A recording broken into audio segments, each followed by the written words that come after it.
Assalamualaikum warahmatullahi wabarakatuh. Perkenalkan, nama saya Herdias Juliansa, NPM 21612011123. Di sini saya akan membahas tentang kebijakan hukum pengelolaan lingkungan hidup di Indonesia.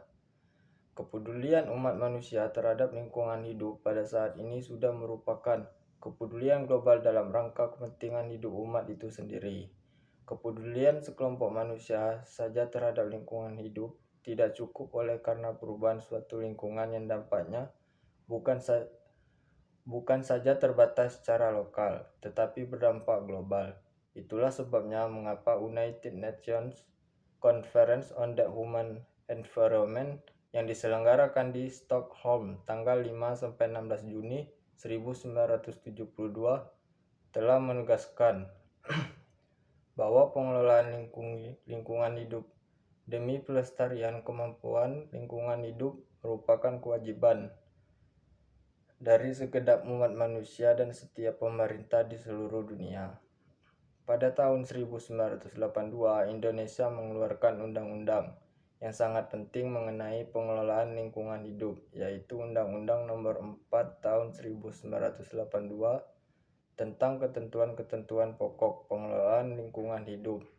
Filosofinya bertumpu pada hukum lingkungan sebagai payung yang kemudian telah diganti dengan Undang-Undang Nomor 23 Tahun 1997 tentang pengelolaan lingkungan hidup.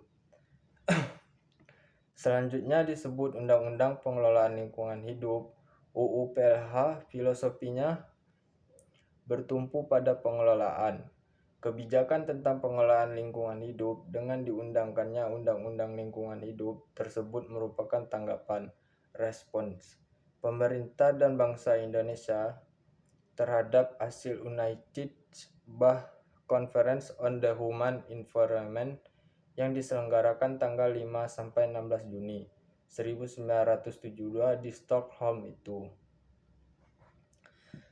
Menyadari perlunya dilakukan pengelolaan lingkungan hidup demi pelestarian kemampuan lingkungan hidup yang serasi dan seimbang. Untuk menunjang pembangunan yang berkesinambungan, maka perlu meningkatkan pemanfaatan potensi sumber daya alam dan lingkungan hidup dengan melakukan konversi, rehabilitasi, dan penghematan penggunaan dengan menerapkan teknologi ramah lingkungan, serta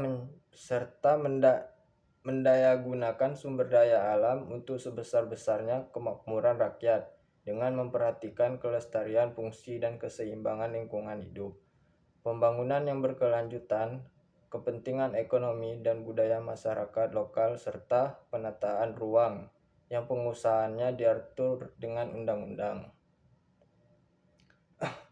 Pengertian lingkungan hidup. Pengertian lingkungan hidup tidak dapat dipisahkan dari ekologi, ekosistem, dan daya dukung lingkungan.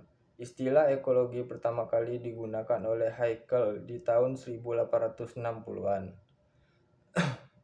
Menurut Soemarwoto 1994-22 bahwa istilah ekologi berasal dari bahasa Yunani, yaitu eikos, yang berarti rumah, dan logos berarti ilmu. Oleh karena itu, secara harfiah, ekologi berarti tentang makhluk hidup dalam rumahnya, atau dapat diartikan juga sebagai ilmu tentang rumah tangga makhluk hidup. Istilah ekologi saat ini semakin populer karena bila terjadi kerusakan pencemaran lingkungan, maka pikiran seketika tertuju pada persoalan ekologi. Ekologi menyatakan bahwa persoalan ekologi yang terjadi karena kecenderungan manusia memisahkan masalah lingkungan hidup dengan manusia itu sendiri. Pengertian hukum lingkungan.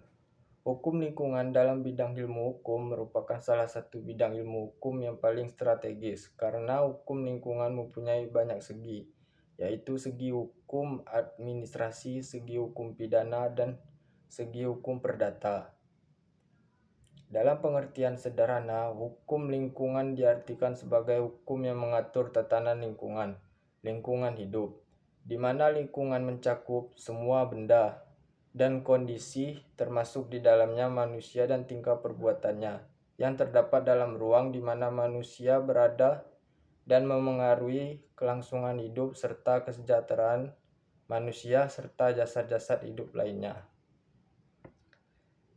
Hukum lingkungan modern. Dalam hukum lingkungan modern ditetapkan ketentuan dan norma-norma guna mengatur tindak perbuatan manusia dengan tujuan untuk melindungi lingkungan dari kerusakan dan kemerosotan mutunya demi untuk menjamin kelestariannya agar dapat secara langsung terus-menerus digunakan oleh generasi sekarang maupun generasi-generasi mendatang. Baiklah, itu saja yang dapat saya sampaikan. Saya akhiri. Assalamualaikum warahmatullahi wabarakatuh.